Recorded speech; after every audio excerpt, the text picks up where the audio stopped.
नमस्कार दोस्तों, आदित्य ऑफिशियल में आपका स्वागत है और हम कवर कर रहे हैं एसएससी स्टेनो 2025 में पूछे गए ऑल जीके एंड जैसे क्वेश्चन जो कि एडीकीटी द्वारा कंडक्ट कराया गया था एग्जाम एसएससी स्टेनो 2025 का।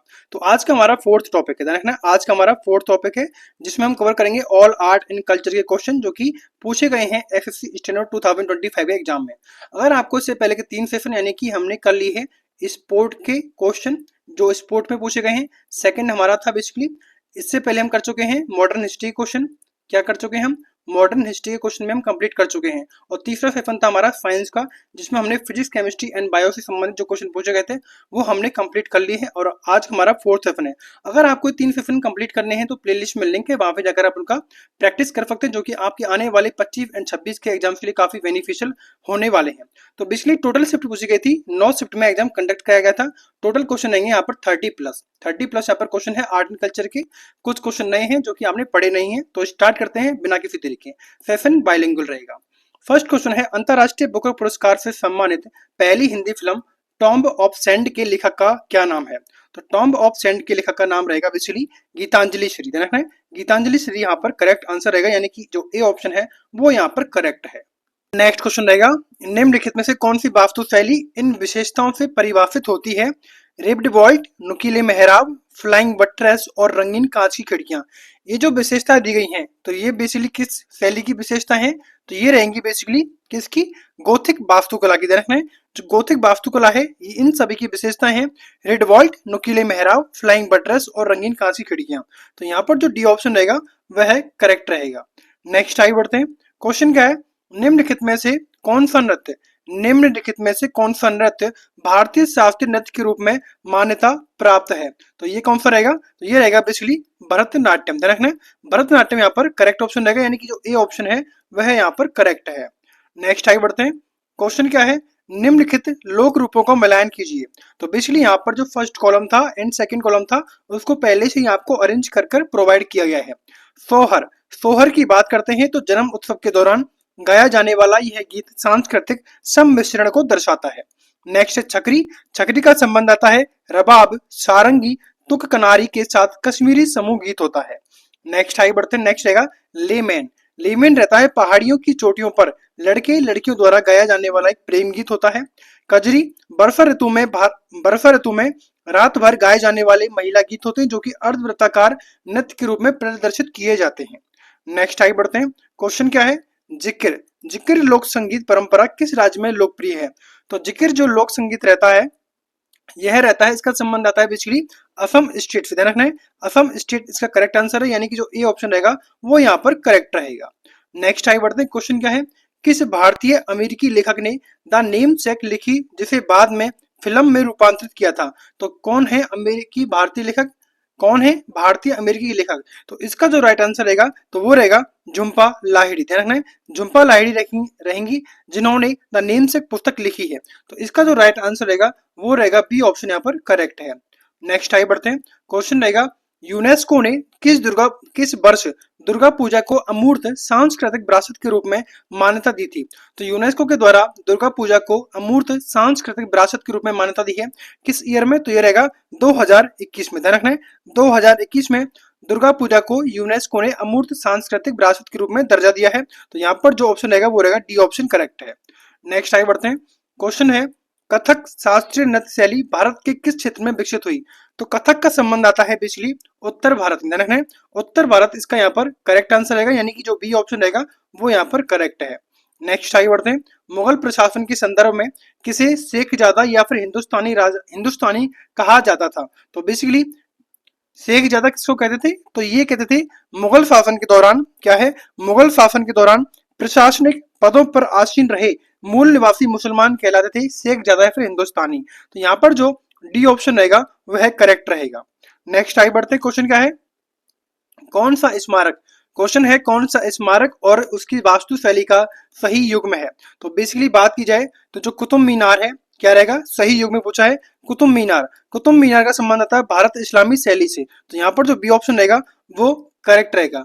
बात की जाए खजुराहो मंदिर की, तो खजुराहो मंदिर का संबंध किससे आता है?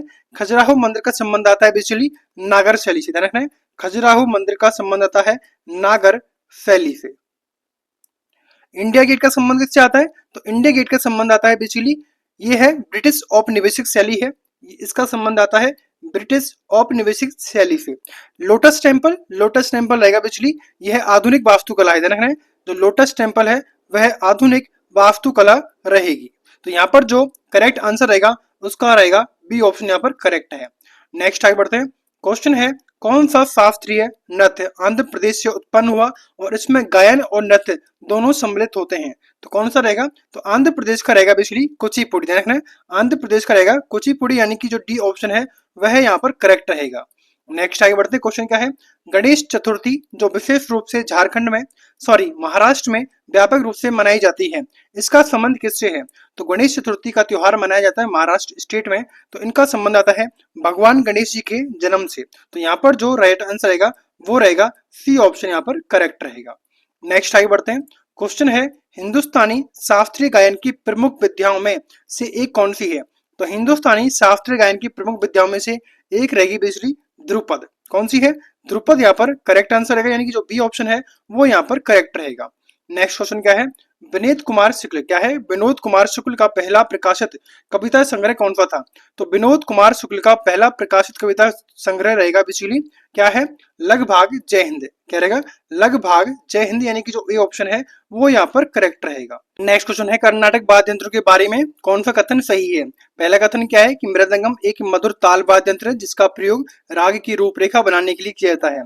तो बेसिकली मृदंगम एक ताल वाद्य यंत्र, यह सही है, लेकिन इसका प्रयोग राग की रूपरेखा बनाने के लिए नहीं किया जाता, इसका प्रयोग किया जाता है बेसिकली लय प्लस ताल देने के लिए इसका प्रयोग किया जाता है। सेकंड कथन है, नादस्वरम एक द्विरीड वाद्य यंत्र है जिसे पारंपरिक रूप से मंदिरों और विवाह समारोह में बजाया जाता है। तो यहाँ पर सेकंड कथन सही रहेगा। तो अगर हम ऑप्शन देखते हैं तो यहाँ पर जो सेकंड ऑप्शन है यानी कि ओनली 2 यहाँ पर सही रहेगा, यानी कि बी ऑप्शन यहाँ पर करेक्ट है। नेक्स्ट आगे बढ़ते हैं। क्वेश्चन क्या है, कौन सी शास्त्रीय नृत्य शैली केरल राज्य से संबंधित है?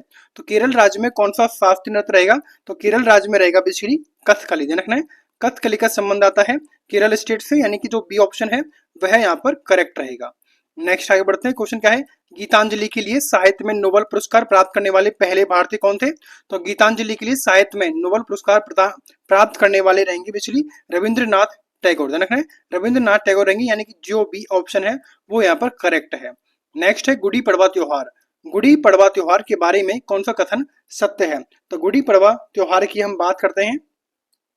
यह त्योहार यह चंद्र सौर कैलेंडर पर आधारित हिंदू नव वर्ष की शुरुआत का प्रतीक है। यह चंद्र सौर कैलेंडर पर आधारित हिंदू नव वर्ष की शुरुआत का प्रतीक है। यहाँ पर फर्स्ट कथन सही रहेगा। सेकंड कथन, गुड़ी शब्द इसी दिन पढ़े जाने वाले एक पवित्र ग्रंथ को संदर्भित करता है। जो गुड़ी शब्द है, गुड़ी का मतलब होता है ध्वज या फिर पताका, ध्यान रखना है, इसका मतलब होता है ध्वज या फिर पताका जो कि घरों पर लगाया जाता है, इसका कोई ग्रंथ से संबंध नहीं है। नेक्स्ट है, परंपरागत रूप से इस उत्सव की शुरुआत सौभाग्य के लिए मिठाई खाने से होती है। तो यह कथन बेसिकली गलत है।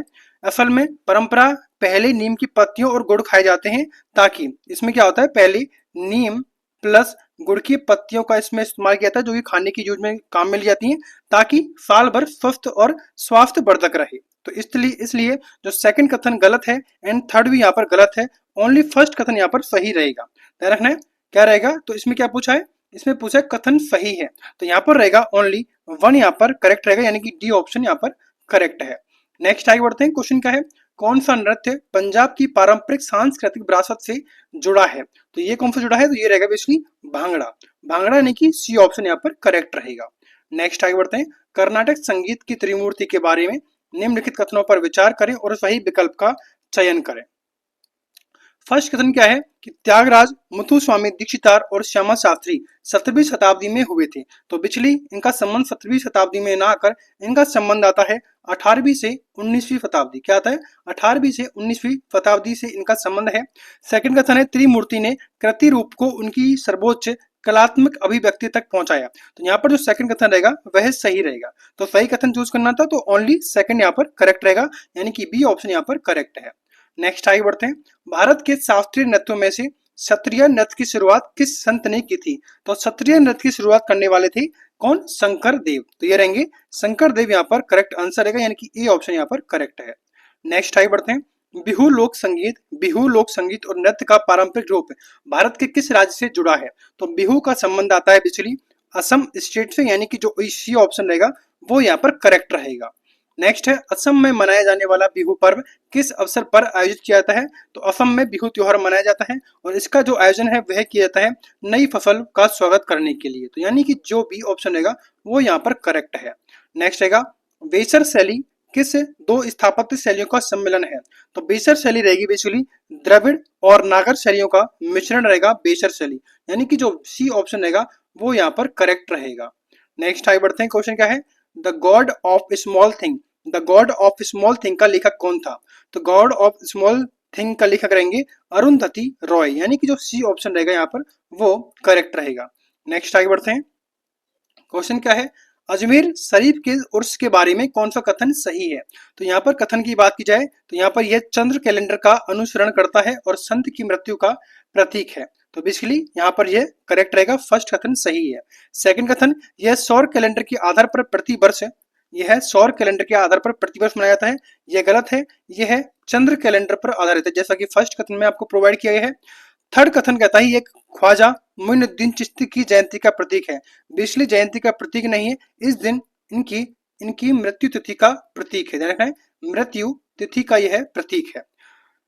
नेक्स्ट है, ये हर 5 साल में केवल एक बार रमजान के दौरान आयोजित किया जाता है। तो बेसिकली यह हर साल मनाया जाता है, क्या है यह हर साल, 5 साल में नहीं, यह हर साल मनाया जाता है, सिर्फ रमजान में 5 साल में नहीं, यह हर साल इसका आयोजन किया जाता है। तो बेसिकली जो कथन सही था वह फर्स्ट कथन सही था, बाकी हमने इसको प्रोवाइड किया है। यह चंद्र कैलेंडर में इसका इनका संबंध आता है मृत्यु तिथि से और यह हर साल मनाया जाता है। नेक्स्ट आगे बढ़ते हैं, क्वेश्चन रहेगा, कर्नाटक संगीत रचनाओं की संरचना के संबंध में निम्नलिखित कथनों पर विचार करें और सही विकल्प का चयन करें। फर्स्ट कथन देखते हैं हम, वर्णम आमतौर पर कर्नाटक संगीत समारोह के अंत में प्रस्तुत किया जाता है, यह कथन गलत है। तो बेसिकली वास्तव में वर्णम प्राय कॉन्सर्ट की शुरुआत में, यानी कि शुरुआत में इसका आयोजन किया जाता है ताकि श्रोता का ध्यान आकर्षित हो और कलाकार की स्वर की तैयारी हो सके। तो बेसिकली इसका संबंध आता है स्टार्टिंग में ही इसको प्रस्तुत किया जाता है, अंत में नहीं किया जाता। सेकंड है, अलापना में बिना लय यानी कि ताल के राग का तात्कालिक विस्तार होता है। तो यहाँ पर सेकंड कथन यहाँ पर सही रहेगा। तो यहाँ पर पूछा था सही विकल्प कौन सा है? तो सही विकल्प रहेगा ओनली टू, यानी कि यहाँ पर सी ऑप्शन करेक्ट रहेगा। नेक्स्ट आगे बढ़ते हैं, कौन सी शास्त्रीय नृत्य शैली मुद्राओं यानी कि हस्तचालन और भाव भंगिमा के माध्यम से कथा वाचन करती है? तो इसका राइट आंसर रहेगा बेसिकली भरतनाट्यम, देखना भरतनाट्यम यहाँ पर करेक्ट आंसर रहेगा, यानी कि डी ऑप्शन यहाँ पर करेक्ट है। नेक्स्ट आगे बढ़ते हैं, क्वेश्चन क्या है? निम्नलिखित कथनों को ध्यानपूर्वक पढ़ें और सही विकल्प का चयन करें। संथाल त्योहार एरोक सिम कृषि ऋतु के अंत का प्रतीक है। क्या है? संथाल त्योहार एरोक सिम कृषि ऋतु के अंत का प्रतीक है, यह गलत है। एरोम सिम त्योहार खेती खेती की शुरुआत का प्रतीक है, ध्यान रखना है। एरोम सिम कृषि से संबंध ना होकर खेती की शुरुआत का प्रतीक है, ना कि अंत का। माघ सिम त्योहार फसल के प्रति कृतज्ञता व्यक्त करता है और एक नए चक्र की तैयारी करता है, यहाँ पर यह कथन सही रहेगा। तो बेसिकली सही विकल्प चयन करना था, तो यहाँ रहेगा सही विकल्प कौन सा है? ए गलत है लेकिन आर सही है, यानी कि ए ऑप्शन यहाँ पर करेक्ट रहेगा। नेक्स्ट आगे बढ़ते हैं, क्वेश्चन है 30 क्वेश्चन, निम्नलिखित कथनों पर विचार करें और सही विकल्प का चयन करें। कृति कर्नाटक परंपरा, क्या है? कृति कर्नाटक परंपरा में एक उच्च संरक्षित संगीत रचना है। तिल्लाना अक्षर कर्नाटक गायन का समापन करती है और लयबद्ध अक्षरों का जोड़ देती है। तो यहाँ पर जो दोनों ही कथन सही रहेंगे, देखना है दोनों ही कथन सही है, यानी कि ए ऑप्शन यहाँ पर करेक्ट रहेगा। नेक्स्ट आगे बढ़ते हैं, ओडिसी शास्त्रीय नृत्य भारत के किस राज्य में उत्पन्न हुआ? तो ओडिसी उत्पन्न हुआ है बेसिकली कहाँ पर? ओडिशा में, यानी कि जो बी ऑप्शन रहेगा वह करेक्ट रहेगा। नेक्स्ट हमारा क्वेश्चन है, कर्नाटक संगीत में सामान्यतः प्रयोग होने वाला वाद्य यंत्र कौन सा है? तो कर्नाटक संगीत में होता है मृदंगम, ध्यान रखना है मृदंगम का संबंध आता है कर्नाटक संगीत से, यानी कि बी ऑप्शन यहाँ पर करेक्ट रहेगा। नेक्स्ट है, कौन सी नृत्य शैली अपनी आध्यात्मिक भक्ति और वैष्णव आंदोलन से जुड़ाव के लिए प्रसिद्ध है? तो ये रहेगी बेसिकली ओडिसी, तो यानी कि सी ऑप्शन यहाँ पर करेक्ट रहेगा। हमारा लास्ट क्वेश्चन रहेगा, निम्नलिखित में से कौन सा पर्व नागालैंड की जनजातीय समुदायों द्वारा मनाया जाता है और पारंपरिक नृत्य और संगीत का प्रदर्शन करता है? तो यहाँ पर जो ऑप्शन रहेगा करेक्ट वो है हॉर्नबिल फेस्टिवल, यानी कि बी ऑप्शन यहाँ पर करेक्ट रहेगा। तो इस तरह हमने एसएससी स्टेनो एसएससी स्टेनो 2025 की जो आर्ट एंड कल्चर के क्वेश्चन थे वो हमने यहाँ पर कंप्लीट कर लिए हैं। आई होप कि आपने सेशन को एंजॉय किया होगा। सेशन को एंजॉय किए तो वीडियो को लाइक करना, शेयर करना, सब्सक्राइब करना ना भूलें। Thanks for watching.